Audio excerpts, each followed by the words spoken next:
Hi friends, welcome to Xylem PSC. എല്ലാവർക്കും പുതിയൊരു സെഷനിലേക്ക് സ്വാഗതം. എല്ലാവരും 10th പ്രിലിംസ് ഒക്കെ കഴിഞ്ഞ് സെറ്റായിട്ടിരിക്കുകയാണ്. അടുത്ത മെയിൻസിലേക്കുള്ള പ്രിപ്പറേഷനൊക്കെ ഓൾറെഡി നിങ്ങൾ സ്റ്റാർട്ട് ചെയ്ത് കഴിഞ്ഞു. അപ്പോൾ അതിൻ്റെ റിവിഷനും കാര്യങ്ങളും എല്ലാം നമുക്ക് കറക്റ്റായിട്ട് കൂടെ തന്നെ കൊണ്ടുപോകേണ്ട ആവശ്യമുണ്ട്. കൃത്യമായിട്ട് നിങ്ങൾ പഠിച്ച കാര്യങ്ങൾ, പ്രിലിംസിന് വേണ്ടി നിങ്ങൾ പഠിച്ച കുറേ കാര്യങ്ങളൊക്കെ നിങ്ങൾക്ക് മെയിൻസിന് യൂസ് ചെയ്യാൻ പറ്റും. അതോടൊപ്പം പുതിയതായിട്ടുള്ള കുറേ കാര്യങ്ങളും ഉണ്ട്. ഇതെല്ലാം കൃത്യമായി പഠിച്ച് നോട്ട്സൊക്കെ സെറ്റാക്കി വെച്ച് അതൊക്കെ ഒന്ന് റിവിഷൻ ചെയ്ത് പോരുന്നൊരു സമയമാണല്ലേ. അപ്പോൾ ആ ഒരു ടൈമിൽ നമുക്ക് എന്ത് ചെയ്യാം, 10th മെയിൻസിന് വേണ്ടിയിട്ടുള്ള കുറേ പ്രീവിയസ് ക്വസ്റ്റ്യൻസും 10th മെയിൻസിലും നേരത്തെ ചോദിച്ചിട്ടുള്ള കുറച്ച് ക്വസ്റ്റ്യൻസും അതിനകത്തുള്ള ഇമ്പോർട്ടൻ്റ് ആയിട്ടുള്ള കണക്റ്റഡ് ഫാക്ട്സും പ്രധാനപ്പെട്ട കാര്യങ്ങളെല്ലാം കണക്ട് ചെയ്തുകൊണ്ട് നമ്മളൊരു സീരീസ് പോലെ സ്റ്റാർട്ട് ചെയ്യുന്നുണ്ട്. അപ്പോൾ അതിൻ്റെ ആദ്യത്തെ സെഷനാണിത്. ഓക്കെ, അപ്പോൾ നമുക്ക് നേരെ ക്ലാസ്സിലോട്ട് പോകാം. ഒന്നാമത്തെ ക്വസ്റ്റ്യനിലോട്ട് പോകാം കേട്ടോ. ശരി, നോക്കിക്കോ. നമുക്കൊരു മെയിൻസ് പരീക്ഷയാകുമ്പോൾ തീർച്ചയായിട്ടും ഒരു പ്രോബ്ലം ബേസ്ഡ് ആയിട്ടുള്ള ക്വസ്റ്റ്യൻസ് അതിനകത്ത് ഫിസിക്സിൻ്റെ ഭാഗത്ത് ചോദിക്കാനുള്ള സാധ്യത തീർച്ചയായിട്ടും ഉണ്ട്.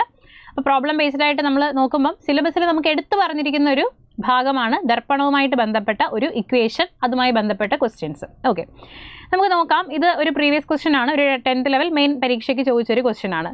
നോക്കിക്കേ, ഒരു ഗോളീയ ദർപ്പണത്തിൻ്റെ ഫോക്കസ് ദൂരവും ദർപ്പണത്തിൻ്റെ വക്രത ആരവും തമ്മിലുള്ള ബന്ധം എന്താണ് എന്നാണ് ചോദിച്ചിരിക്കുന്നത്. ഗോളീയ ദർപ്പണങ്ങൾ നിങ്ങൾക്ക് അറിയാം. എന്താണ് ഗോളീയ ദർപ്പണങ്ങൾ? കോൺവെക്സും കോൺകേവും അല്ലെ. ഗോളീയ ദർപ്പണങ്ങൾ 2 ടൈപ്പിലുണ്ട്. കോൺവെക്സും ഉണ്ട്, കോൺകേവും ഉണ്ട്. അപ്പോൾ ഒരു ഗോളീയ ദർപ്പണം നമ്മൾ എടുത്തു കഴിയുമ്പം, ഇതിപ്പോൾ ഞാനൊരു കോൺകേവ് ദർപ്പണത്തിനെയാണ് എടുക്കുന്നത്. ഒരു കോൺകേവ് ദർപ്പണത്തിനെ ഞാൻ എടുത്തു കഴിഞ്ഞാൽ ആ കോൺകേവ് ദർപ്പണം ഇതൊരു കണ്ണാടിയാണ്. കോൺകേവ് ദർപ്പണം എന്ന് പറഞ്ഞ ഇതൊരു കണ്ണാടിയാണ്. ഈ കണ്ണാടിയുടെ ഈ ഒരു സെൻറ്റർ പോയിന്റിനെ എന്ത് വിളിക്കും? പോൾ എന്ന് വിളിക്കും അല്ലേ. ഈ സെൻറ്റർ പോയിന്റിനെ നമ്മൾ എന്ത് വിളിക്കും? പോൾ എന്ന് വിളിക്കും, പോൾ എന്ന് വിളിക്കും. ഇനി ഇതിൻ്റെ വക്രതാ കേന്ദ്രത്തെ ഞാൻ സി എന്ന് വിളിക്കും. വക്രതാ കേന്ദ്രത്തെ ഞാൻ സി എന്ന് വിളിക്കും. ഈ പോള് തൊട്ട് വക്രതാ കേന്ദ്രം വരെയുള്ള ഇത്രയും ദൂരത്തിനെയാണ് നമ്മൾ ആർ എന്ന അക്ഷരം ഉപയോഗിച്ച് കാണിക്കുന്നത്. ഈ ആർ എന്ന് പറയുന്ന ദൂരത്തിനെയാണ് നമ്മൾ വക്രത ആരം അല്ലെങ്കിൽ റേഡിയസ് ഓഫ് കർവേച്ചർ എന്ന് വിളിക്കുന്നത്. വക്രത ആരം അല്ലെങ്കിൽ റേഡിയസ് ഓഫ് കർവേച്ചർ എന്ന് വിളിക്കുന്നത്. ഓക്കെ, വക്രത ആരം എന്ന് വിളിക്കും. ഇനി ഇതിനിടയിൽ മറ്റൊരു പോയിന്റ് ഉണ്ട്, എഫ് എന്ന് പറഞ്ഞിട്ടൊരു പോയിന്റ് ഉണ്ട്. ഈ എഫ് എന്ന് പറയുന്ന പോയിന്റ് ആണ് ഫോക്കസ്, മുഖ്യ ഫോക്കസ് അല്ലെങ്കിൽ പ്രിൻസിപ്പൽ ഫോക്കസ് എന്നറിയപ്പെടുന്ന സാധനമാണ് ഈ എഫ് എന്ന് പറയുന്ന പോയിന്റ്. പോള് മുതൽ ഈ ഫോക്കസ് വരെയുള്ള ദൂരം ഇല്ലേ, പോള് മുതൽ ഫോക്കസ് വരെയുള്ള ഈ ഒരു ദൂരം അറിയപ്പെടുന്ന പേരാണ് ഫോക്കൽ ലെങ്ത് അല്ലെങ്കിൽ ഫോക്കസ് ദൂരം. ആ ഫോക്കൽ ലെങ്തിനെ സൂചിപ്പിക്കാൻ നമ്മൾ സ്മോൾ ലെറ്റർ എഫ് ആണ് യൂസ് ചെയ്യുക. അപ്പോൾ ഫോക്കസ് എന്ന് പറയുന്ന പോയിന്റിനെ സൂചിപ്പിക്കാൻ ക്യാപിറ്റൽ എഫും ആ പോയിന്റിനെ സൂചിപ്പിക്കാൻ ക്യാപിറ്റൽ എഫും, ഫോക്കസ് എന്ന് പറയുന്ന പോയിന്റ് മുതൽ പോള് വരെയുള്ള ദൂരത്തിനെ സൂചിപ്പിക്കാൻ നമ്മൾ ഉപയോഗിക്കുന്നത് സ്മോൾ ലെറ്റർ എഫ് അല്ലെങ്കിൽ നമ്മുടെ ഫോക്കൽ ലെങ്ത് എന്നാണ് നമ്മൾ അതിനെ വിളിക്കുക. ഓക്കെ, അപ്പോൾ ഇവിടെ ഫോക്കസ് ദൂരം എന്ന് പറഞ്ഞാൽ സ്മോൾ എഫ് ആണ്. നമ്മൾ നോർമലി ഉപയോഗിക്കുന്നത് സ്മോൾ എഫ് ആണ്. ക്വസ്റ്റ്യൻ പേപ്പറിൽ ഇപ്പോൾ ഇവിടെ ക്യാപിറ്റൽ എഫ് കൊടുത്തിട്ടുണ്ട്. സ്മോൾ എഫ് ആണ് നമ്മൾ നോർമലായിട്ട് യൂസ് ചെയ്യുക കേട്ടോ. നമ്മുടെ പുസ്തകങ്ങൾക്കകത്തൊക്കെ സ്മോൾ എഫ് ആണ് ഉള്ളത്. ഇവിടെ ഇപ്പം ക്വസ്റ്റ്യൻ പേപ്പറിൽ ക്യാപിറ്റൽ എഫ് കൊടുത്തിരിക്കുന്നതുകൊണ്ട് നമുക്ക് അങ്ങനെ എടുക്കാവുന്നേ ഉള്ളൂ. ദർപ്പണത്തിൻ്റെ വക്രത ആരം ക്യാപിറ്റൽ ആർ ആണ്. വക്രത ആരം ക്യാപിറ്റൽ ആർ ആണ്. നമ്മൾ ക്യാപിറ്റൽ ആർ ഉപയോഗിച്ച് അതിനെ കാണിച്ചു. ഇത് തമ്മിലുള്ള ബന്ധമാണ് ചോദിച്ചിരിക്കുന്നത്. ഓക്കെ, നിങ്ങളിതാ ഈ ചിത്രത്തിലോട്ടൊന്ന് നോക്കിക്കേ. ഈ ചിത്രത്തിലോട്ടൊന്ന് നോക്കുമ്പം ഈ ഫോക്കൽ ലെങ്ത് അല്ലെങ്കിൽ ഫോക്കസ് ദൂരം എത്രയാണോ, ഈ കാണുന്ന ഡിസ്റ്റൻസ് എത്രയാണോ, ഇതിൻ്റെ ഇരട്ടിയായിരിക്കും ഈ ആർ എന്ന് പറയുന്ന ദൂരം. ഇതിൻ്റെ ഇരട്ടിയായിരിക്കും ആർ എന്ന് പറയുന്ന ദൂരം. അതായത് വക്രതാ കേന്ദ്രം വരെയുള്ള ദൂരം അല്ലെങ്കിൽ വക്രത ആരം എന്ന് പറയുന്നത്, ആർ എന്ന് പറയുന്നത് എന്തിൻ്റെ ഇരട്ടിയായിരിക്കും? ഫോക്കസ് ദൂരത്തിൻ്റെ ഇരട്ടിയായിരിക്കും. അപ്പോൾ R is equal to 2f ആണ്.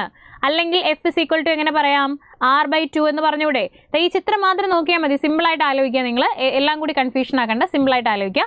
ഇവിടെ ഇപ്പം ഈ ആർ എന്ന് പറയുന്ന ദൂരം 10 സെൻറ്റിമീറ്റർ ആണെന്ന് വിചാരിച്ചോ. 10 സെൻറ്റിമീറ്റർ ആണെങ്കിൽ അതിൻ്റെ കറക്റ്റ് പകുതി ആയിരിക്കും ഈ പറയുന്ന ഫോക്കസ് ദൂരം, 5 സെൻറ്റിമീറ്റർ ആയിരിക്കും. അപ്പോൾ വക്രത ആരത്തിൻ്റെ പകുതിയാണ് ഫോക്കസ് ദൂരം. ഇനി ഫോക്കസ് ദൂരം 5 സെൻറ്റിമീറ്റർ ആണെങ്കിൽ വക്രത ആരം എത്രയായിരിക്കും? അതിൻ്റെ ഇരട്ടിയായിരിക്കും അല്ലെ. 5 × 2 10 ആയിരിക്കും വക്രത ആരം എന്ന് പറയുന്നത്. അപ്പോൾ വക്രത ആരം എന്ന് പറഞ്ഞാൽ ഫോക്കസ് ദൂരത്തിൻ്റെ ഇരട്ടിയും ഫോക്കസ് ദൂരം എന്ന് പറഞ്ഞാൽ വക്രത ആരത്തിൻ്റെ പകുതിയും ആയിരിക്കും. അപ്പോൾ R is equal to 2f അല്ലെങ്കിൽ F is equal to r/2. ഇതാണ് നമ്മുടെ റിലേഷൻ. ഓക്കെ, അപ്പോൾ ഓപ്ഷനിൽ ഏതാ നോക്കിക്കേ. ഫസ്റ്റ് ഓപ്ഷൻ നോക്കൂ, F is equal to r/2. കണ്ടോ, F is equal to r/2 അതല്ലേ ആൻസർ. ഇത് കാണുമ്പോഴത്തേക്കും തെറ്റിച്ച് കളയരുത് കേട്ടോ. നമുക്കിതൊക്കെ നമ്മൾ കറക്റ്റ് പഠിച്ചില്ലെങ്കിൽ നമുക്ക് തെറ്റിക്കാൻ തോന്നും. അങ്ങനെ തെറ്റിക്കരുത്. F is equal to 2R അല്ല, R is equal to 2F ആണ്. അപ്പോൾ അത് തെറ്റാ തന്നിരിക്കുന്നത്. ഇതെല്ലാം തെറ്റാണ്. നമുക്ക് ശരി ഉത്തരം F is equal to R/2 എന്നുള്ളതാണ്. R/2 എന്നുള്ളതാണ്. ക്ലിയർ ആയി എന്ന് വിചാരിക്കുന്നു. ഇത് ചെറിയ ചെറിയ പ്രോബ്ലംസ് ഈ ഭാഗത്ത് നിന്ന് ചോദിക്കാറുണ്ട്. എങ്ങനെയാണ് പ്രോബ്ലംസ് ചോദിക്കുക? ഒരു ദർപ്പണത്തിൻ്റെ വക്രത ആരം 40 സെൻറ്റിമീറ്റർ ആണ്, അതിൻ്റെ ഫോക്കസ് ദൂരം എത്ര എന്ന് ചോദിക്കും. എങ്ങനെ ചെയ്യും? ഫോക്കസ് ദൂരം എങ്ങനെ ചെയ്യും? R/2 എടുത്താൽ മതി അല്ലേ? അതായത് 20 സെൻറ്റിമീറ്റർ നമുക്ക് ആൻസർ കിട്ടും. ഇനി അതല്ലെങ്കിൽ ഇങ്ങനെ ചോദിക്കും, ഒരു ദർപ്പണത്തിൻ്റെ ഫോക്കസ് ദൂരം 10 മീറ്റർ ആണ്, അതിൻ്റെ വക്രത ആരം എത്ര എന്ന് ചോദിക്കും. വക്രത ആരം കണ്ടുപിടിക്കാൻ എന്ത് ചെയ്യണം? നമ്മൾ 2F എടുക്കണം അല്ലേ? അതായത് 2 × 10 നമ്മൾ എടുക്കണം, 20 സെൻറ്റിമീറ്റർ എന്ന് നമുക്ക് അവിടെ, സെൻറ്റിമീറ്റർ അല്ല മീറ്റർ ആണ് ക്വസ്റ്റ്യനിൽ, മീറ്റർ 20 മീറ്റർ എന്ന് നമുക്ക് ആൻസർ കിട്ടും. ആ യൂണിറ്റോടെ പ്രത്യേകിച്ച് ശ്രദ്ധിച്ചോണം കേട്ടോ. ഓക്കെ, അപ്പോൾ ഇങ്ങനത്തെ ക്വസ്റ്റ്യൻസ് വരുമ്പം വെറുതെ പകുതി എടുക്കുക ഇരട്ടി എടുക്കുക നിങ്ങൾ ആലോചിക്കരുത്. വക്രത ആരമാണ് നമ്മുടെ കയ്യിൽ തരുന്നതെങ്കിൽ അതിൻ്റെ പകുതി എടുത്താലേ ഫോക്കസ് ദൂരം കിട്ടുള്ളൂ. ഇനി ഫോക്കസ് ദൂരമാണ് നമ്മുടെ കയ്യിൽ തരുന്നതെങ്കിൽ അതിൻ്റെ ഇരട്ടി എടുത്താലേ വക്രത ആരം കിട്ടുള്ളൂ. അല്ലാതെ ഈ ക്വസ്റ്റ്യൻ കാണുമ്പോൾ തന്നെ നേരെ പകുതി എടുക്കാം ഇരട്ടി എടുക്കാം അങ്ങനെ വിചാരിക്കരുത്. എന്താണ് തന്നിരിക്കുന്നത് നോക്കണം, എന്നിട്ടാണ് നമ്മൾ പകുതിയാണോ ഇരട്ടിയാണോ എടുക്കേണ്ടതെന്ന് മനസ്സിലാക്കാൻ. അപ്പോൾ ഈ ഒരു മോഡലുള്ള ക്വസ്റ്റ്യൻ നമുക്ക് പരീക്ഷയ്ക്ക് പ്രതീക്ഷിക്കാവുന്നതാണ്. കറക്റ്റായിട്ട് പഠിച്ചു വെക്കണം കേട്ടോ. ഓക്കെ, നെക്സ്റ്റ് നോക്കാം നമുക്ക്. താഴെ തന്നിരിക്കുന്നതിൽ ഏത് ഉപകരണത്തിലാണ് വൈദ്യുതോർജ്ജം യാന്ത്രികോർജ്ജമായി മാറുന്നത്? താഴെ തന്നിരിക്കുന്നതിൽ ഏത് ഉപകരണത്തിലാണ് വൈദ്യുതോർജ്ജം യാന്ത്രികോർജ്ജമായി മാറുന്നത്? ഇപ്പം നമ്മൾ നടക്കുന്ന പരീക്ഷകളെല്ലാം നോക്കുകയാണെങ്കിൽ ഊർജ്ജ പരിവർത്തനവുമായി ബന്ധപ്പെട്ട് ഒരു ക്വസ്റ്റ്യൻ ഒന്നിടവിട്ട പരീക്ഷകളിലെങ്കിലും കാണാറുണ്ട്. അതായത് ഒരു പരീക്ഷ കഴിഞ്ഞ് അടുത്ത ഒരു പരീക്ഷ കഴിഞ്ഞു, അതിൻ്റെ അടുത്ത പരീക്ഷയിൽ ഉറപ്പായിട്ടും ഈ പറയുന്ന ഊർജ്ജ പരിവർത്തനം ഉണ്ടാവാറുണ്ട്. 2 പരീക്ഷ എടുത്താൽ അതിലൊരെണ്ണത്തിൽ ഊർജ്ജ പരിവർത്തനം എന്ന് പറയുന്ന ടോപ്പിക്കിലെ ക്വസ്റ്റ്യൻ വരുന്നുണ്ട്. ഒരു ഹോട്ട് ടോപ്പിക്കാണ് ഊർജ്ജ പരിവർത്തനം എന്ന് പറയുന്നത്. പല പല ഉപകരണങ്ങളിലെ ഊർജ്ജ പരിവർത്തനം. അപ്പോൾ താഴെ തന്നിരിക്കുന്നതിൽ ഏത് ഉപകരണത്തിലാണ് വൈദ്യുതോർജ്ജം യാന്ത്രികോർജ്ജമായി മാറുന്നതെന്നാണ് ചോദ്യം ചോദിച്ചിരിക്കുന്നത്. വൈദ്യുതോർജ്ജം യാന്ത്രികോർജ്ജമായിട്ട് മാറണം. ഇവിടെ ജനറേറ്റർ കാണുമ്പോൾ ചില ആൾക്കാർക്ക് സംശയം വരും, ജനറേറ്ററിലാണോ ഇനി വൈദ്യുതോർജ്ജം യാന്ത്രികോർജ്ജമായിട്ട് മാറുന്നത്, അതോ ഫാനിലാണോ മാറുന്നത് എന്നൊരു സംശയം വരും. ഇവിടെ നിങ്ങൾ ഈ പറയുന്ന ഊർജ്ജ പരിവർത്തനങ്ങൾ നിങ്ങൾ തീർച്ചയായിട്ടും കാണാതെ പഠിക്കാതെ ആ ഉപകരണത്തിൻ്റെ പ്രവർത്തനം ആലോചിക്കണം എന്നാണ് എനിക്ക് പറയാനുള്ളത്. ഉപകരണത്തിൻ്റെ പ്രവർത്തനം നമ്മൾ ആലോചിച്ച് കഴിഞ്ഞാൽ നമുക്ക് കാണാതെ പഠിക്കേണ്ട ആവശ്യമില്ല. ആ പ്രവർത്തനം ഓർമ്മിക്കുമ്പം തന്നെ നമുക്ക് ആൻസർ കിട്ടും. ഓക്കെ, നമുക്ക് എങ്ങനെ ആലോചിക്കാൻ നോക്കാം. എടാ ജനറേറ്റർ നിങ്ങളൊന്ന് ആലോചിക്കും. ജനറേറ്റർ നമ്മൾ എപ്പോഴാണ് ഉപയോഗിക്കുക? നമ്മൾ കറണ്ട് പോകുമ്പോഴാണ് ജനറേറ്റർ ഇടുന്നത്, ശരിയല്ലേ? നമ്മൾ നോർമലി ഒരു ജനറേറ്റർ കറണ്ട് പോകുമ്പോൾ നമ്മൾ ഉപയോഗിക്കും.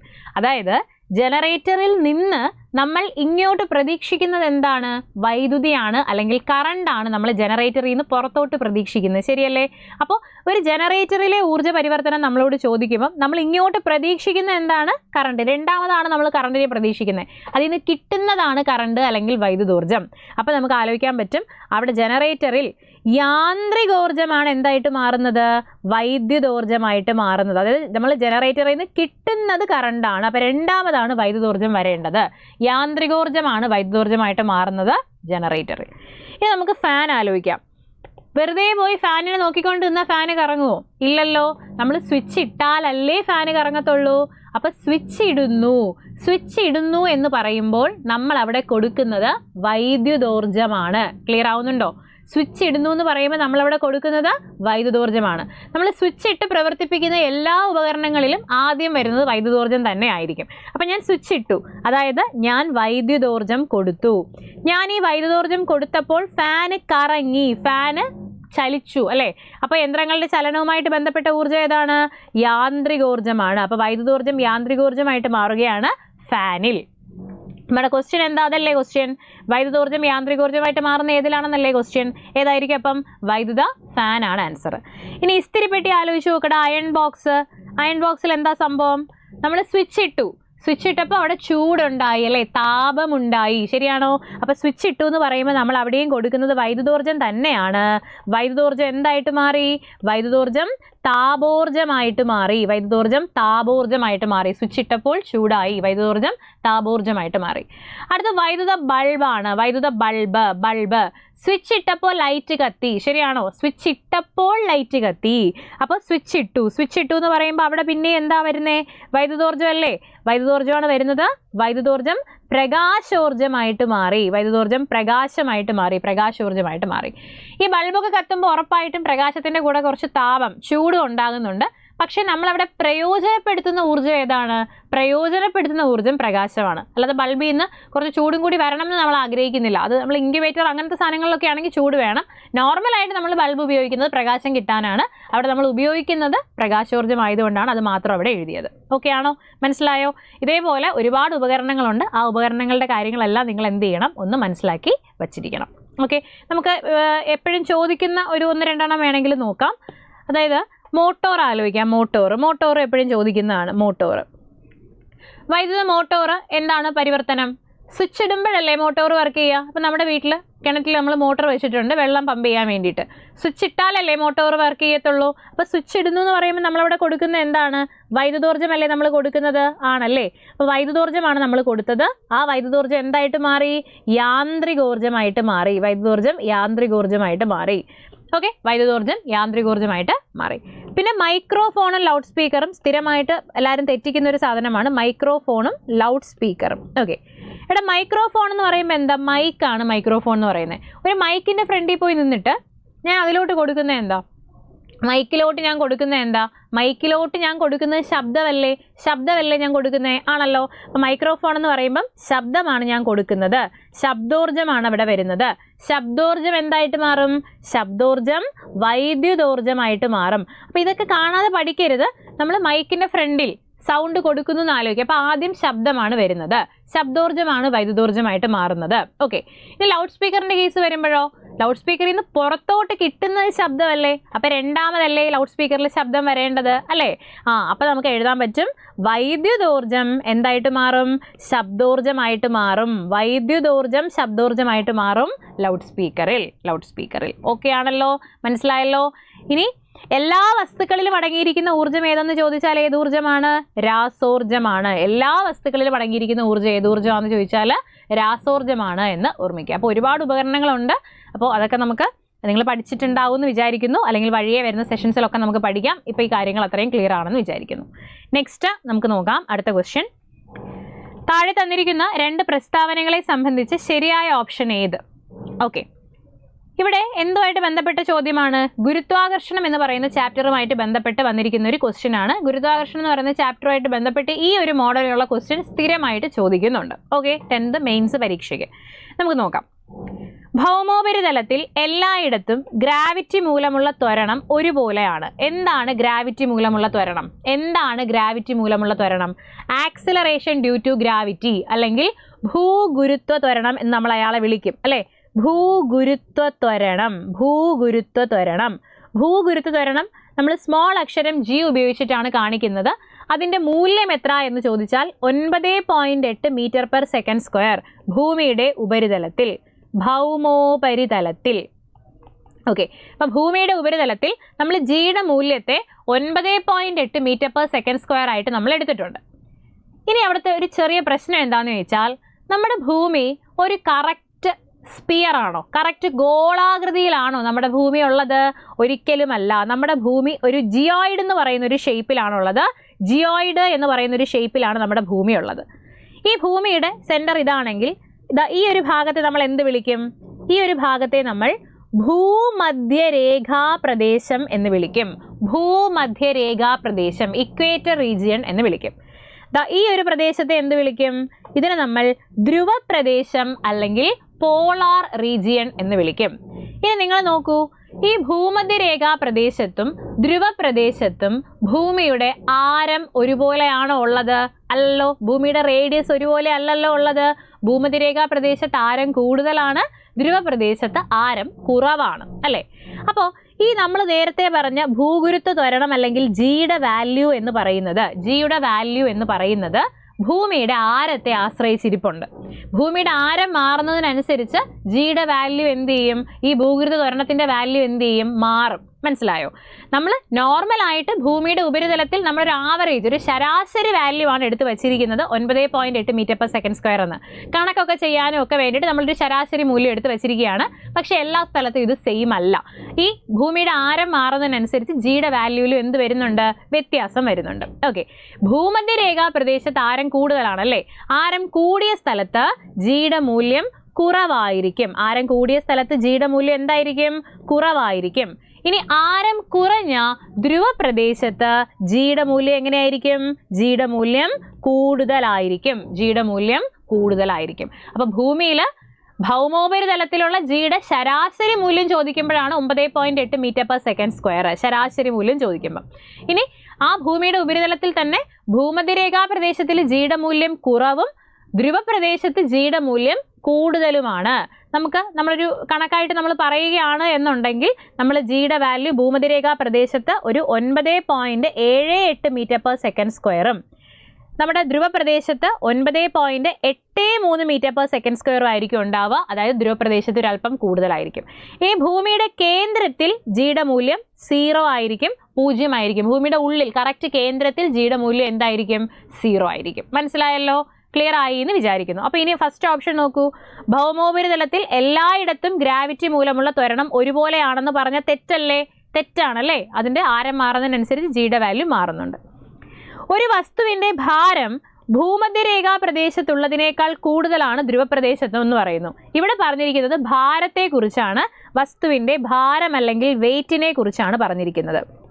ഓക്കെ, ഒരു വസ്തുവിൻ്റെ വെയിറ്റ് അല്ലെങ്കിൽ ഭാരം W is equal to എങ്ങനെ കണ്ടുപിടിക്കുന്നറിയോ? mg എന്നാണ് equation. W is equal to mg എന്നാണ് ഇക്വേഷൻ. ഭാരം കണ്ടുപിടിക്കാനുള്ള ഇക്വേഷൻ W സമം mg എന്നുള്ളതാണ്. m എന്ന് പറഞ്ഞാൽ മാസ് ആണ്, g എന്ന് പറഞ്ഞാൽ നമ്മൾ ഇപ്പം പഠിച്ച ഭൂഗുരുത്വ ത്വരണമാണ്. അതായത് ഈ ജിയുടെ വാല്യൂ മാറുന്നതിനനുസരിച്ച് ഒരു വസ്തുവിൻ്റെ ഭാരവും മാറുന്നുണ്ടെന്ന് മനസ്സിലായല്ലോ. ജി എന്ന് പറയുന്ന ഭൂഗുരുത്വ ത്വരണത്തിന്റെ മൂല്യം മാറുന്നതിനനുസരിച്ച് ഒരു വസ്തുവിന്റെ ഭാരവും എന്ത് ചെയ്യുന്നുണ്ടടാ? മാറുന്നുണ്ട്. നമ്മളിവിടെ പഠിച്ചല്ലോ, എവിടെയാണ് ഭൂഗുരുത്വ ത്വരണം ജിയുടെ മൂല്യം എവിടെയാണ് കൂടുതൽ? ധ്രുവപ്രദേശത്താണ് കൂടുതൽ അല്ലേ? അപ്പൊ ജിയുടെ മൂല്യം കൂടിയാൽ ഉറപ്പായിട്ടും ആ വസ്തുവിന്റെ ഭാരവും കൂടത്തില്ലേ? വസ്തുവിന്റെ ഭാരവും കൂടും അല്ലേ? അപ്പൊ നമുക്ക് പറയാം, ഒരു വസ്തുവിന് ധ്രുവപ്രദേശത്ത് എന്തായിരിക്കും? ഭാരം കൂടുതലായിരിക്കും. കാരണം ജിയുടെ മൂല്യം കൂടുതലാണ്. ഇനി ഒരു വസ്തുവിന് ഭൂമധ്യരേഖാ പ്രദേശത്ത് ജിയുടെ മൂല്യം കുറവല്ലേ? ജിയുടെ മൂല്യം കുറഞ്ഞാൽ ഉറപ്പായിട്ടും ഭാരം കുറയുമല്ലോ. ഭൂമധ്യരേഖാ പ്രദേശത്ത് ഭാരക്കുറവായിരിക്കും. ഈ ഭൂമിയുടെ കേന്ദ്രം കൂടെ നിങ്ങൾ ആലോചിച്ച് നോക്കടാ. ഭൂമിയുടെ കേന്ദ്രത്തിൽ ജിയുടെ വാല്യൂ 0 ആണ്. ജിയുടെ വാല്യൂ 0 ആയിക്കഴിഞ്ഞാൽ ഭാരവും എന്താകും? 0 ആകും. അപ്പൊ ഭൂകേന്ദ്രത്തിൽ ഒരു വസ്തുവിന്റെ ഭാരം എന്തായിരിക്കും? 0 ആയിരിക്കും. ഇതെല്ലാം പരീക്ഷയ്ക്ക് ചോദിച്ചിട്ടുള്ളതാണ്. വളരെ വളരെ ഇമ്പോർട്ടൻ്റ് ആണ്. ഇവിടെ നിങ്ങൾ ശ്രദ്ധിക്കേണ്ട ഒരു കാര്യമുണ്ട്. ഭാരവും മാസും ഒന്നല്ല. ഭാരം വേറെ, മാസ് വേറെ. ഭാരം എന്ന് പറഞ്ഞ വെയിറ്റ് ആണ്, മാസ് പിണ്ഡമാണ്. അത് തമ്മിൽ വ്യത്യാസമുണ്ട്. ഒരു വസ്തുവിൻ്റെ മാസാണ് നമ്മുടെ ക്വസ്റ്റ്യനിൽ ചോദിക്കുന്നതെങ്കിൽ മാസ് സ്ഥിരമായിരിക്കും. എവിടെ ചെന്നാലും മാസ് സ്ഥിരമായിരിക്കും. ഭൂമധ്യരേഖാ പ്രദേശത്ത് പോയാലും ശരി, ധ്രുവപ്രദേശത്ത് പോയാലും ശരി, ഭൂമിയുടെ കേന്ദ്രത്തിൽ പോയാലും ശരി, മാസ് എന്ന് പറയുന്ന സാധനം സ്ഥിരമായിരിക്കും. അത് കോൺസ്റ്റന്റ് ആയിരിക്കും. മാസ് മാറത്തില്ല. പിണ്ഡം അല്ലെങ്കിൽ മാസ് കോൺസ്റ്റന്റ് ആണ്. മാസ് 0 ആവത്തില്ല, കോൺസ്റ്റന്റ് ആയിരിക്കും. ഭാരം മാത്രമാണ് ധ്രുവത്ത് കൂടുതലും ഭൂമധ്യരേഖയിൽ കുറവും കേന്ദ്രത്തിൽ വരുമ്പോൾ 0 ആവുന്നത്. ആര് മാത്രമാണ്? നമ്മുടെ വെയിറ്റ് അല്ലെങ്കിൽ ഭാരം മാത്രമാണ് എന്ന് മനസ്സിലാക്കുക. ഓക്കെ, ക്ലിയർ ആയി എന്ന് വിചാരിക്കുന്നു. നെക്സ്റ്റ്, അപ്പോൾ ആൻസർ എന്താ നമ്മൾ പറഞ്ഞില്ല അല്ലേ? അപ്പോൾ ഒരു വസ്തുവിന്റെ ഭാരം ഭൂമധ്യരേഖാ പ്രദേശത്തുള്ളതിനേക്കാൾ കൂടുതലാണ് ധ്രുവപ്രദേശത്ത് എന്ന് പറയുന്നു. ശരിയല്ലേ? ധ്രുവപ്രദേശത്ത് ഭാരം കൂടുതലല്ലേ? കൂടുതലാണ്. അപ്പോൾ അത് ശരിയാണ്. അപ്പോൾ ഒന്നാമത്തെ പ്രസ്താവന തെറ്റാണ്, രണ്ടാമത്തെ പ്രസ്താവന ശരിയാണ്. 1 തെറ്റും 2 ശരിയുമാണ്. 1 തെറ്റും 2 ശരിയും ആണ്. അപ്പോൾ ഓപ്ഷൻ ഡി ആണ് നമ്മുടെ ആൻസർ. ഓക്കെ, ശരി. നെക്സ്റ്റ് ക്വസ്റ്റ്യൻ നോക്കാം. നെക്സ്റ്റ് ക്വസ്റ്റ്യൻ, ദ്രാവക ഉപരിതലത്തിലെ തന്മാത്രകളുടെ പ്രതല ബലത്തിന് കാരണം ഏത് ബലമാണ്? ദ്രാവക ഉപരിതലത്തിലെ തന്മാത്രകളുടെ പ്രതല ബലത്തിന് കാരണം ഏത് ബലമാണ്?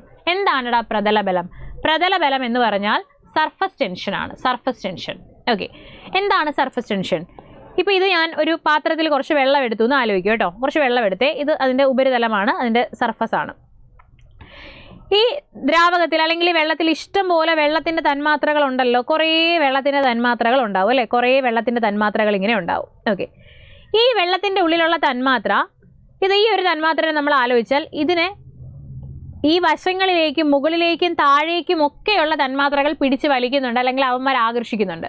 ഓക്കെ, ഇപ്പോൾ ഒരു മേശയുണ്ട്. ഈ മേശേനെ, ഇതൊരു മേശയാണ്, ഈ മേശേനെ ഇങ്ങോട്ടൊരാൾ വലിക്കുന്നു, ഇങ്ങോട്ടൊരാൾ വലിക്കുന്നു, ഇങ്ങോട്ടൊരാൾ വലിക്കുന്നു, ഇങ്ങോട്ടൊരാൾ വലിക്കുന്നു. എല്ലാവരും കൂടി ഒരു ഓപ്പോസിറ്റ് ഡയറക്ഷനിൽ നിന്ന് വലിച്ചു കഴിഞ്ഞാൽ മേശ അനങ്ങാൻ സാധ്യതയുണ്ടോ? ഇല്ല. അതായത് ആ മേശയിൽ ആകെ അനുഭവപ്പെടുന്ന ബലം 0 ആയിരിക്കും. അതിനകത്ത് പ്രത്യേകിച്ച് ഒരു ബലം ഒന്നും അനുഭവപ്പെടത്തില്ല. ഓപ്പോസിറ്റ് നിന്ന് വലിച്ചു കഴിഞ്ഞാൽ ബലം അനുഭവപ്പെടത്തില്ലല്ലോ. അതുപോലെ ഇതിൻ്റെ ഉള്ളിലുള്ള, ഈ ദ്രാവകത്തിൻ്റെ ഉള്ളിലുള്ള ഒരു തന്മാത്രയെ നമ്മൾ എടുക്കുമ്പം അതിനെ എല്ലാ വശത്തു നിന്നും ഈക്വലായിട്ട് ബാക്കിയുള്ള തന്മാത്രകൾ ആകർഷിക്കുന്നുണ്ട്. അതുകൊണ്ട് ആ തന്മാത്രയിൽ പ്രത്യേകിച്ചൊരു ബലം അനുഭവപ്പെടുന്നില്ല. ഓക്കെ അല്ലേ, പറഞ്ഞ് മനസ്സിലായല്ലോ. ഇനി ഈ ദ്രാവകത്തിൻ്റെ ഉപരിതലത്തിൽ അല്ലെങ്കിൽ സർഫസിലുള്ള തന്മാത്രകളെ നിങ്ങൾ എടുക്കുക. ഓക്കെ, ഉപരിതലത്തിൽ അല്ലെങ്കിൽ സർഫസിലുള്ള തന്മാത്രകളെ നിങ്ങൾ എടുക്കുക. ഈ സർഫസിലുള്ള തന്മാത്രകളെ സൈഡിലേക്കുള്ള ആൾക്കാരൊക്കെ പിടിച്ച് വലിക്കുന്നുണ്ട്, അത് ക്യാൻസലായി പോയി. താഴേക്കുള്ള തന്മാത്രകൾ ദാ ഇങ്ങനെ പിടിച്ച് വലിക്കുന്നുണ്ട്, താഴേക്കുള്ള തന്മാത്രകൾ പിടിച്ച് വലിക്കുന്നുണ്ട്. എന്നാൽ ഏറ്റവും മുകളിൽ, ഏറ്റവും ഉപരിതലത്തിലാണ് ഈ തന്മാത്രകൾ ഇരിക്കുന്നത്. ഇവന്മാരെ മേലേക്ക് പിടിച്ച് വലിക്കാൻ വേറെ ഏതെങ്കിലും തന്മാത്രയുണ്ടോ? ഇവന്മാരെ മേലേക്ക് പിടിച്ച് വലിക്കാൻ വേറെ ഏതെങ്കിലും തന്മാത്രയുണ്ടോ? ഇല്ലല്ലോ. ഏറ്റവും മുകളിലല്ലേ ഇവന്മാരിയിരിക്കുന്നത്, ഇവന്മാരുടെ മേലേക്ക് വേറെ തന്മാത്ര ഇല്ല.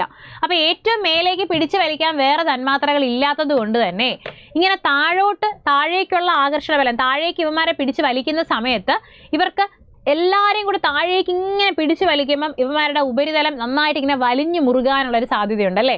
എല്ലാവരും കൂടെ മേളിൽ കുറേ ആൾക്കാർ ഇരിക്കുകയാണ്, അവന്മാർ തൊട്ട് താഴെ നിന്ന് എല്ലാവരും കൂടെ ഇങ്ങനെ പിടിച്ച് ഇങ്ങനെ വലിക്കുകയാണെന്നുണ്ടെങ്കിൽ ഉറപ്പായിട്ടും അവർക്കൊരു വലിഞ്ഞു മുറുകിയ പോലെ ഒരു ടെൻഷൻ അവർക്ക് എന്ത് ചെയ്യും, ആ ഒരു പ്രതലത്തിൽ ഒരു ടെൻഷൻ അല്ലെങ്കിൽ ഒരു വലിവ് അവിടെ ഫീൽ ചെയ്യും അല്ലേ.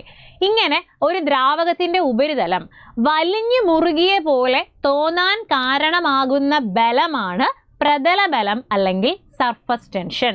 ഈ വലിഞ്ഞു മുറുകിയ പോലെ തോന്നാൻ കാരണമായിട്ടുള്ള ഈ ഒരു ബലത്തിന് നമ്മൾ പറയുന്ന പേരാണ് സർഫസ് ടെൻഷൻ അല്ലെങ്കിൽ പ്രതല ബലം. ഓക്കെ, സർഫസ് ടെൻഷൻ അല്ലെങ്കിൽ പ്രതല ബലം. പ്രതല ബലത്തിൻ്റെ ആപ്ലിക്കേഷൻസ് സ്ഥിരമായിട്ട് പരീക്ഷയ്ക്ക് ചോദിക്കാറുണ്ട്. ഈ ചെറിയ പ്രാണികളൊക്കെ ഈസി ആയിട്ട് ജലത്തിൻ്റെ സർഫസിൽ കൂടെ നടന്നു പോകുന്നത് നിങ്ങൾ കണ്ടിട്ടില്ലേ? അതെന്തുകൊണ്ടാണ്? പ്രതല ബലം കാരണമാണ്. പ്രതല ബലം കാരണം അവിടെ ഒരു പാളി പോലെ ഇരിക്കും, ആ പാളിയുടെ പുറത്തുകൂടിയാണ് ഈ പ്രാണികൾക്ക് നടന്നു പോകാനായിട്ട് പറ്റുന്നത്. ഇനി തെളിഞ്ഞ ഒരു ഗ്ലാസ്സിൽ കുറച്ച് വെള്ളം എടുത്തു, അതിനകത്തോട്ട് ഞാനൊരു പേപ്പർ ക്ലിപ്പിനെ പതുക്കെ വെച്ച് കഴിഞ്ഞാൽ ആ പേപ്പർ ക്ലിപ്പ് മുങ്ങിപ്പോകത്തില്ല, അത് പൊങ്ങി തന്നെ കിടക്കും, മുങ്ങിപ്പോകത്തില്ല. ആ മുങ്ങിപ്പോവാത്തതിൻ്റെ കാരണം എന്താണ്? ഈ പറയുന്ന പ്രതല ബലമാണ്. അവിടെ ഒരു പാട പോലെ രൂപപ്പെടുന്നുണ്ട്, ആ പാടയുടെ പുറത്താണ് നമ്മൾ ആ പേപ്പർ ക്ലിപ്പ് വെച്ചത്, അതുകൊണ്ടാണ് അത് താഴ്ന്ന് പോകാത്തത്. ഇനി നമ്മുടെ ഈ ദ്രാവകത്തിൻ്റെ തുള്ളികളൊക്കെ ഇല്ലേ, ലിക്വിഡിൻ്റെ ഡ്രോപ്പ് ഏത് ഷേപ്പിലാണ് ഉള്ളത്? ഗോളാകൃതിയിലല്ലേ ഉള്ളത്. ഈ ദ്രാവകത്തുള്ളികൾ ഗോളാകൃതി പ്രാപിക്കാനുള്ള കാരണം എന്ത് എന്ന് ചോദിച്ചാലും എന്താണ്? പ്രതല ബലമാണ്. ദ്രാവകത്തുള്ളികൾ ഗോളാകൃതി പ്രാപിക്കാനുള്ള കാരണം എന്തെന്ന് ചോദിച്ചാലും പ്രതല ബലമാണ്. ഇതെല്ലാം പ്രീവിയസ് ക്വസ്റ്റ്യൻസ് ആണ് കേട്ടോ. നമ്മൾ ഈ കണക്റ്റഡ് ഫാക്ട് പറയുന്നതെല്ലാം നിങ്ങൾ വ്യക്തമായിട്ട് മനസ്സിലാക്കി നോട്ട്സൊക്കെ ആവശ്യമുള്ളവർ എഴുതിയൊക്കെ വച്ച് തന്നെ പഠിക്കുക. എല്ലാം വളരെ വളരെ ഇമ്പോർട്ടൻ്റ് ആയിട്ടുള്ള കാര്യങ്ങൾ മാത്രമേ പറയുന്നുള്ളൂ. ഓക്കെ, ശരി. നമ്മുടെ ക്വസ്റ്റ്യൻ ഒന്നും അല്ല, ദ്രാവക ഉപരിതലത്തിലെ തന്മാത്രകളുടെ പ്രതല ബലത്തിന് കാരണം ഏത് ബലമാണെന്നാണ് ചോദിച്ചിരിക്കുന്നത്. കാരണം ഏത് ബലമാണ് എന്നാണ് ചോദിച്ചിരിക്കുന്നത്. ഓക്കെ, അവിടെ നമുക്ക് 2 തരത്തിലുള്ള ബലങ്ങളെ കുറിച്ച് സംസാരിക്കാനുണ്ട്. ഒന്ന് അഡിഷൻ ബലം, ഒന്നെന്താണ്? അഡിഷൻ ബലം. ഞാൻ ഇങ്ങോട്ട് എഴുതാം, വേറൊരു സ്ലൈഡിലോട്ട് എഴുതാമേ. അഡിഷൻ ബലം, അഡിഷൻ എന്ന് എഴുതിയിട്ട് നമ്മൾ അഡിഷൻ എന്നാണ് വായിക്കുക. അഡിഷൻ ബലം. മറ്റൊന്ന് കൊഹിഷൻ ബലം. ഒന്ന് അഡിഷൻ ബലം, മറ്റൊന്ന് കൊഹിഷൻ ബലം. ഓക്കെ, ശരി. എന്താണ് അഡിഷൻ ബലം എന്ന് ചോദിച്ചാൽ വ്യത്യസ്ത ഇനം തന്മാത്രകൾക്കിടയിൽ അനുഭവപ്പെടുന്ന ബലമാണ് അഡിഷൻ ബലം. വ്യത്യസ്തന്മാർ തമ്മിൽ എപ്പോഴും അടി വെച്ചുകൊണ്ടിരിക്കുകയാണെന്ന് ആലോചിച്ചാൽ മതി. ഓക്കെ, വ്യത്യസ്തന്മാർ തമ്മിൽ എപ്പോഴും അടി വെച്ചുകൊണ്ടിരിക്കുകയാണെന്ന് ആലോചിച്ചാൽ മതി. വ്യത്യസ്ത ഇനം തന്മാത്രകൾക്കിടയിലുള്ള ആകർഷണ ബലമാണ് അഡിഷൻ ബലം. ഇനി ഒരേ ഇനം തന്മാത്രകൾ ഓക്കെ, ഒരേ ഇനം തന്മാത്രകൾക്കിടയിലെ ആകർഷണ ബലമാണ് എന്ത്? ഒരേ ഇനം തന്മാത്രകൾക്കിടയിലുള്ള ആകർഷണ ബലമാണ് കൊഹിഷൻ ബലം. കേട്ടോ, അപ്പോൾ നിങ്ങൾ ആലോചിച്ചോ, ഞാൻ വെറുതെ ഒരു ഗ്ലാസിൻ്റെ ഒരു പീസ് എടുത്തു, ഗ്ലാസിൻ്റെ ഒരു പീസ് ഞാൻ എടുത്തു. ഈ ഗ്ലാസിൻ്റെ പീസിൽ ഞാനൊരു ദ്രാവകത്തിൻ്റെ ഒരു തുള്ളി ഞാൻ വച്ചു. ഓക്കെ, ഇവിടെ ഗ്ലാസ് എന്ന് പറഞ്ഞാൽ വേറെ ഒരു മെറ്റീരിയലാണ്, ഈ ദ്രാവകത്തിന്റെ തുള്ളി എന്ന് പറഞ്ഞാൽ വേറെ മെറ്റീരിയലാണ്. അവർ തമ്മിൽ ചേർന്നിരിക്കുന്നു എന്ന് പറഞ്ഞാൽ അവർ തമ്മിൽ ഒരു ആകർഷണ ബലം ഉണ്ടല്ലോ. ഇവിടെ ഈ വ്യത്യസ്ത ഇനം തന്മാത്രയ്ക്കിടയിൽ അനുഭവപ്പെട്ട ആ ഒരു ആകർഷണ ബലം ഏതായിരിക്കും? അഡിഷൻ ബലമായിരിക്കും. അഡിഷൻ ബലമായിരിക്കും. അതേപോലെ ഞാനൊരു ബ്ലാക്ക് ബോർഡിൽ ചോക്ക് ഉപയോഗിച്ച് എഴുതുമ്പം ആ ചോക്കിലുള്ള കഷ്ണങ്ങൾ അല്ലെങ്കിൽ ചോക്കിലുള്ള കണികൾ ആ ബ്ലാക്ക് ബോർഡിൽ പറ്റി പിടിക്കുന്നുണ്ടല്ലോ. ചോക്ക് വേറൊരു മെറ്റീരിയലാണ്, ബ്ലാക്ക് ബോർഡ് വേറൊരു മെറ്റീരിയലാണ്. അവർ തമ്മിൽ ചേർന്നിരിക്കുന്നു എന്ന് പറഞ്ഞാൽ വ്യത്യസ്തന്മാർ തമ്മിലല്ലേ ആകർഷണം ഉണ്ടായത്? അത് അഡിഷൻ ബലമാണ്. മനസ്സിലാവുന്നുണ്ടല്ലോ? ഇനി അടുത്തത്, ഞാനിതാ ഈ ഗ്ലാസിൻ്റെ പ്ലേറ്റിൽ തന്നെ ഒരു ലിക്വിഡ് ഡ്രോപ്പ് ഒഴിച്ചില്ലേ, അതിൻ്റെ തൊട്ടടുത്ത് ഞാൻ മറ്റൊരു ലിക്വിഡ് ഡ്രോപ്പും കൂടെ ഞാൻ ഒഴിച്ചു. ഓക്കെ, എന്നിട്ട് ഞാനൊരു പെൻസിലോ എന്തെങ്കിലും ഉപയോഗിച്ച് ഈ 2 ലിക്വിഡ് ഡ്രോപ്പും കൂടെ അടുത്തേക്ക് ഞാൻ കൊണ്ടുവന്നു കഴിഞ്ഞാൽ ഇവന്മാർ രണ്ടുപേരും കൂടെ ചേർന്നിട്ട് ഒറ്റ ഡ്രോപ്പായിട്ട് മാറത്തില്ലേ? ഇവിടെ 2 ലിക്വിഡ് ഡ്രോപ്പിന് ഞാൻ അടുത്തോട്ട് കൊണ്ടുവന്നപ്പോൾ അവന്മാർ രണ്ടുപേരും കൂടെ ചേർന്ന് ഒറ്റ ഡ്രോപ്പായിട്ട് മാറിയതാണ്. ശരിയല്ലേടാ? അപ്പോൾ ഇവിടെ ഒരേ ഇനം തന്മാത്രകൾ തമ്മിലല്ലേ ആകർഷിക്കപ്പെട്ടത്? രണ്ടുപേരും ഒരേ വസ്തുവിൻ്റെ ഡ്രോപ്പ് അല്ലേ? അങ്ങനെ രണ്ടുപേരും തമ്മിൽ ഒരുമിച്ച് ആകർഷിക്കപ്പെട്ടുവെങ്കിൽ അത് ഏത് ബലമാണ്? അത് കൊഹിഷൻ ബലമാണ്. ഒരേ ഇനം തന്മാത്രകൾക്കിടയിലുള്ള ആകർഷണ ബലം എന്താണ്? കൊഹിഷൻ ബലമാണ്. ക്ലിയർ ആവുന്നുണ്ടോ? ഉണ്ടോ? ഇനി നോക്കിക്കോ. ഇനി നമുക്ക് ഈ പ്രതല ബലത്തിന്റെ കാരണം ഏത് ബലമാണെന്ന് ആലോചിക്കാം. ഈ പ്രതല ബലത്തിന് കാരണം എന്ന് പറയുന്നത് ഈ ഉപരിതലത്തിലിരിക്കുന്ന അല്ലെങ്കിൽ ആ സർഫസിലിരിക്കുന്ന തന്മാത്രകളെ ബാക്കിയുള്ള ജലതന്മാത്രകൾ അല്ലെങ്കിൽ ആ ദ്രാവകത്തിന്റെ തന്മാത്രകൾ പിടിച്ച് താഴോട്ട് വലിച്ചതല്ലേ സർഫസ് ടെൻഷൻ അല്ലെങ്കിൽ പ്രതല ബലത്തിന് കാരണം? അവന്മാരെല്ലാവരും ഒരേ ഇനം തന്മാത്രകളല്ലേ? ഒരേ ഇനം തന്മാത്രകൾ ആ സർഫസിൽ ഇരിക്കുന്ന തന്മാത്രകളെ താഴേക്കുള്ള ജലതന്മാത്രകൾ പിടിച്ച് വലിച്ചത് കൊണ്ടാണ് വലിഞ്ഞു മുറുകിയത്. ശരിയല്ലേ? അപ്പോൾ ഒരേ ഇനം തന്മാത്രകൾക്കിടയിൽ തന്നെയല്ലേ അവിടെ ആകർഷണ ബലം ഉള്ളത്? ഒരേ ഇനം തന്മാത്രകൾക്കിടയിൽ തന്നെയല്ലേ അവിടെ ആകർഷണ ബലം ഉള്ളത്? ആണ്. എന്ന് പറഞ്ഞാൽ അത് ഏത് ബലമായിരിക്കും? അത് കൊഹിഷൻ ബലമാണ്. അപ്പൊ ദ്രാവക ഉപരിതലത്തിലെ തന്മാത്രകളുടെ പ്രതല ബലത്തിന് കാരണം ഏത് ബലമാണ് എന്ന് ചോദിച്ചാൽ ആൻസർ എന്താണ്? കൊഹിഷൻ ബലമാണ്. കൊഹിഷൻ ബലമാണ്. ക്ലിയർ അല്ലേ? മനസ്സിലായി എന്ന് വിചാരിക്കുന്നു. ഒരുപാട് പോയിന്റ്സ് നമ്മൾ ഈ ഒരൊറ്റ ക്വസ്റ്റ്യനിൽ പറഞ്ഞിട്ടുണ്ട്. എല്ലാം നോട്ട് ചെയ്ത് വെക്കുക. ഓക്കെ, ശരി. അപ്പോൾ അത്രയും ക്വസ്റ്റ്യൻ ആയി. നമുക്കിനി ഒരു ക്വസ്റ്റ്യനും കൂടെ നോക്കാം. ദ്രാവകത്തിൽ ഒരു വസ്തുവിൻ്റെ ഭാരനഷ്ടവും അത് ആദേശം ചെയ്യുന്ന ദ്രാവകത്തിന്റെ ഭാരവും തുല്യമാണ്. പ്രശസ്തമായ ഈ തത്വം ആരുടേതാണ്? ഇത് ആർക്കിമിഡീസ് പ്രിൻസിപ്പിൾ അല്ലെങ്കിൽ ആർക്കിമിഡീസ് തത്വമാണ്. ഇപ്പൊ നോക്കിക്കേടാ, ഇപ്പൊ ഞാനൊരു പാത്രത്തിൽ കുറച്ച് വെള്ളം എടുത്തു. ഓക്കെ, വെള്ളം എടുത്തു. ഞാൻ ഒരു സ്പ്രിംഗ് ബാലൻസ് എടുത്തിട്ട് ആ സ്പ്രിംഗ് ബാലൻസിന് ഒരു കല്ലിനെ ഇങ്ങനെ തൂക്കിയിട്ടേ, എന്നിട്ട് ആ കല്ലിന്റെ വെയിറ്റ് ഞാൻ നോക്കി. സ്പ്രിംഗ് ബാലൻസിൽ വെറുതെ ഒരു കല്ലിനെ തൂക്കിയിട്ട് ആ കല്ലിന്റെ വെയിറ്റ് ഞാൻ നോക്കിയപ്പം, ഭാരം ഞാൻ നോക്കിയപ്പോൾ എനിക്കൊരു 5 ന്യൂട്ടൺ എന്ന് ഭാരം കിട്ടി. ഭാരത്തിന്റെ യൂണിറ്റ് എന്താണ്? ന്യൂട്ടൺ ആണ് കേട്ടോ. ഭാരത്തിന്റെ യൂണിറ്റ് ന്യൂട്ടൺ ആണ്. കിലോഗ്രാം എന്ന് പറഞ്ഞാൽ ആരുടെ യൂണിറ്റ് ആണ്? മാസിന്റെ യൂണിറ്റ് ആണ് കിലോഗ്രാം. ഭാരത്തിന്റെ യൂണിറ്റ് ന്യൂട്ടൺ ആണ്. അപ്പോൾ ഒരു 5 ന്യൂട്ടൺ ഭാരം ഈ പറയുന്ന കല്ലിന് എനിക്ക് കിട്ടി. ഞാൻ എന്നിട്ട് ഈ സ്പ്രിംഗ് ബാലൻസോട് കൂടി തന്നെ ഈ കല്ലിനെ എടുത്ത് ഈ വെള്ളത്തിലോട്ട് വെച്ചു. ഓക്കെ, സ്പ്രിംഗ് ബാലൻസോട് കൂടി തന്നെ എടുത്ത് വെച്ചു. എന്നിട്ട് ഇതിൻ്റെ ഉള്ളിലായിരിക്കുമ്പോൾ ഞാൻ ഈ കല്ലിൻ്റെ ഭാരം നോക്കിയപ്പോൾ എനിക്ക് ഈ കല്ലിൻ്റെ ഭാരം ഒരു 3 ന്യൂട്ടൺ ആയിട്ടാണ് കാണിച്ചത്. എന്ന് പറഞ്ഞാൽ കല്ലിന് ഒരു ഭാരക്കുറവ് അനുഭവപ്പെട്ടു. ശരിയാണോ? കല്ലിനൊരു ഭാരക്കുറവ് അനുഭവപ്പെട്ടു എന്ന് പറഞ്ഞാൽ ശരിയാണോ? ശരിയാണ് അല്ലേ? കല്ലിനൊരു ഭാരക്കുറവ് അനുഭവപ്പെട്ടു. ഈ ഭാരക്കുറവിന് കാരണം ഏത് ബലമാണെന്ന് നിങ്ങളടുത്ത് ചോദിക്കുകയാണെങ്കിൽ പ്ലവക്ഷമ ബലമാണെന്ന് പറയണം. ഈ ഭാരക്കുറവിന് കാരണം ഏത് ബലമാണെന്ന് ചോദിച്ചാൽ അത് പ്ലവക്ഷമ ബലമാണ് അല്ലെങ്കിൽ ബോയന്റ് ഫോഴ്സ് ആണെന്ന് പറയണം. ഓക്കെ, ശരി, അതവിടെ നിന്നോട്ടെ. നമുക്കിപ്പോൾ ക്വസ്റ്റ്യനിലോട്ട് വരാം. അപ്പോൾ ഈ കല്ലിനൊരു ഭാരക്കുറവുണ്ടായി അല്ലെങ്കിൽ ഭാരനഷ്ടമുണ്ടായി. എത്രയാണ് ഈ കല്ലിനുണ്ടായ ഭാരക്കുറവ്? ഈ കല്ലിനുണ്ടായ ഭാരക്കുറവ് എത്രയാണ്? പറയൂ. 5 ന്യൂട്ടൺ ആദ്യം ഉണ്ടായിരുന്നു, വെള്ളത്തിലോട്ട് വെച്ചപ്പോൾ 3 ന്യൂട്ടണേ ഉള്ളൂ. എന്ന് പറഞ്ഞാൽ അതിൻ്റെ ഭാരക്കുറവ് എത്രയാണ്? 5 - 3 2 ന്യൂട്ടൺ ആണ് അതിൻ്റെ ഭാരക്കുറവ്. ശരിയല്ലേ? ഓക്കെ ആണല്ലോ? ഇത്രയും മനസ്സിലായല്ലോ. ഒരു പാത്രത്തിൽ നിറഞ്ഞ് വെള്ളം ഇരിപ്പുണ്ട്. ഞാൻ അതിനകത്തോട്ട് ഏതെങ്കിലും ഒരു വസ്തുവിനെ വയ്ക്കുമ്പോൾ ഉറപ്പായിട്ടും കുറച്ച് വെള്ളം പുറത്തോട്ട് പോകത്തില്ലേ? ഉറപ്പായിട്ടും കുറച്ച് വെള്ളം പുറത്തോട്ട് പോകത്തില്ലേ? ഇങ്ങനെ ഈ സ്പ്രിംഗ് ബാലൻസോടുകൂടി ഞാൻ ആ കല്ലിനെ ഈ വെള്ളത്തിലോട്ട് വെച്ചപ്പോൾ കുറച്ച് വെള്ളം പുറത്തോട്ട് പോയി. ഇങ്ങനെ പുറത്തോട്ട് പോകുന്ന വെള്ളത്തിനെയാണ് നമ്മൾ ആദേശം ചെയ്ത ജലം എന്ന് പറയുന്നത്. നമ്മളൊരു വസ്തുവിനെ ഇടുമ്പോഴത്തേക്കും പുറത്തോട്ട് പോയ വെള്ളത്തിന് പറയുന്ന പേരാണ് ആദേശം ചെയ്ത ജലം. ഇങ്ങനെ പുറത്തോട്ട് പോയ വെള്ളത്തിൻ്റെ ഭാരം എത്രയാണ് എന്ന് ഞാൻ നോക്കിയാൽ എനിക്ക് മനസ്സിലാവും ആ പുറത്തോട്ട് പോയ വെള്ളത്തിൻ്റെ ഭാരവും 2 ന്യൂട്ടൺ തന്നെ ആയിരിക്കും. അതായത് എന്താണ് അതിൻ്റെ അർത്ഥം? ഞാൻ ഞാൻ ഒരു വസ്തുവിനെ വെള്ളത്തിലോട്ട് വച്ചപ്പോൾ ആ വസ്തുവിന് ഒരു ഭാരക്കുറവ് അനുഭവപ്പെട്ടു. ആ ഭാരക്കുറവ് 2 ന്യൂട്ടൺ ആണെന്ന് ഞാൻ കണ്ടുപിടിച്ചു.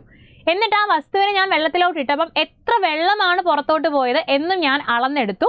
ആ വെള്ളത്തിൻ്റെ ഭാരം ഞാൻ എടുത്തപ്പോഴും എനിക്ക് ആ ഒരു വസ്തുവിന് എത്ര ഭാരക്കുറവാണോ ഉണ്ടായത് അതേ ഭാരക്കുറവ് തന്നെയാണ് ആ വെള്ളത്തിൻ്റെ, ആദേശം ചെയ്ത വെള്ളത്തിൻ്റെ ഭാരമാണെന്ന് എനിക്ക് മനസ്സിലായി. ഈ ഒരു തത്വമാണ് ആർക്കിമിഡീസ് തത്വം അല്ലെങ്കിൽ ആർക്കിമിഡീസ് പ്രിൻസിപ്പിൾ എന്നറിയപ്പെടുന്നത്. അപ്പോൾ ഒരു വസ്തുവിനുണ്ടാകുന്ന ഭാരക്കുറവ് ഈസ് ഈക്വൽ ടു ആദേശം ചെയ്ത ജലത്തിൻ്റെ ഭാരം. ആദേശം ചെയ്ത ജലത്തിൻ്റെ ഭാരം. ഇതാണ് നമ്മുടെ ആർക്കിമിഡീസ് പ്രിൻസിപ്പിൾ അല്ലെങ്കിൽ ആർക്കിമിഡീസ് തത്വം പറയുന്നത്. ഇത് ദ്രവബലങ്ങൾ എന്ന് പറയുന്ന ഒരു ചാപ്റ്ററിലാണ് നമുക്ക് പഠിക്കാനായിട്ടുള്ളത്. ദ്രവബലങ്ങൾ എന്ന് പറയുന്ന ചാപ്റ്ററിൽ നമ്മളിപ്പോൾ പഠിച്ച പ്രതലബലം, അതേപോലെ അഡിഷൻ, കൊവിഷൻ, ആ കാര്യങ്ങളൊക്കെ ദ്രവബലം എന്ന് പറയുന്ന ചാപ്റ്ററിൽ തന്നെയാണ് നമുക്ക് എന്ത് ചെയ്യാനുള്ളത്, നമുക്ക് പഠിക്കാനായിട്ട് ഉള്ളത്. ഓക്കെ അല്ലേ? അപ്പോൾ ആർക്കിമിഡീസ് പ്രിൻസിപ്പിൾ ആണ്, ഓർമ്മിച്ച് വെക്കണം.